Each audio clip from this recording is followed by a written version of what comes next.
Hello বন্ধুরা, আজকে আমি গেরো দিয়ে পকোড়া করব। গেরোর যে এত সুন্দর পকোড়া হয় আপনারা না করলে বুঝতেই পারবেন না।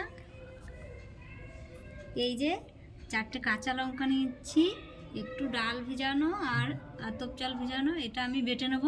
এবার আমি এটা গেরোটা কেটে নিচ্ছি। এটা একটু ছুলে নেবেন। এই যে এরকম একে একে আমি সব কুটি ছুলবো।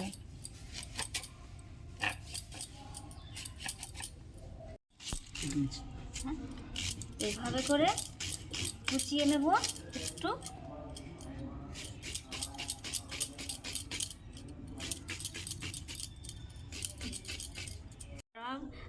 কাটা কমপ্লিট হয়ে গেছে। এবার আমি একটু ধুয়ে হালকা বেটে নেব। বেশি বাটলে ভাল লাগবে না, হালকা করে বাটতে হবে।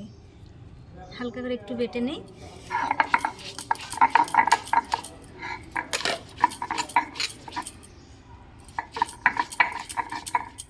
আর এই চাল ভিজানো ছিল, এই যে সেটি দিয়ে দিচ্ছি।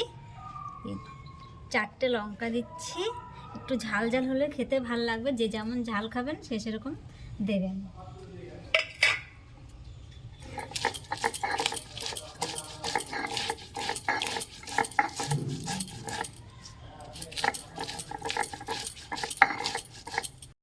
এই যে আমার এখন বাটা হয়ে গেল। এবার সব মিশিয়ে নেব। আমার তো মিক্সার নেই, মিক্সার মেশিন, তাই আমি হাতেই বাটছি। আপনাদের যদি মিক্সার থাকে তাহলে আপনারা মিক্সারেই করে নেবেন, হালকা ঘুরবেন। বেশ। এই যে একটু পেঁয়াজ দিয়েছি, খেতে ভাল লাগবে।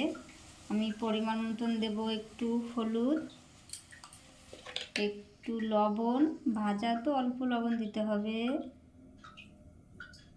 ব্যাস এইটুকুই। এবার আমি নেড়ে চেড়ে মেখে নেব, এটার সঙ্গে মিক্স করে নেব।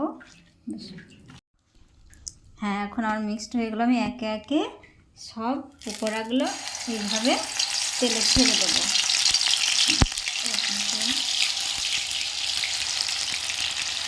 বড়ও করতে পারেন আপনি, ছোটও করতে পারেন, যে যেমন খাবেন। এরকম করে একে একে সব দিয়ে দিচ্ছি। এবার হয়ে গেছে প্রায়। আমি হালকা হালকা করে একটু উল্টিয়ে দিই। এক পাশটা হয়ে গেছে। এরকম করে সবগুলো এক এক করে উল্টিয়ে দিচ্ছি। এবার আমার ভাজা হয়ে গেছে। আমি একটি একটি করে প্লেটে তুলে নেব। দেখুন। হ্যাঁ বন্ধুরা, এবার আমার ভাজা কমপ্লিট। দেখুন কেমন একটি লোভনীয় জিনিস। আপনারা দুপুরে গরম ভাতে খাবেন এবং এমনি বিকালবেলাতেও একটি খুব মুখরোচি খাবার জিনিস। না বানালে কিন্তু বুঝতেই পারবেন না। ঘরে করে খেয়ে দেখবেন কিন্তু অবশ্যই।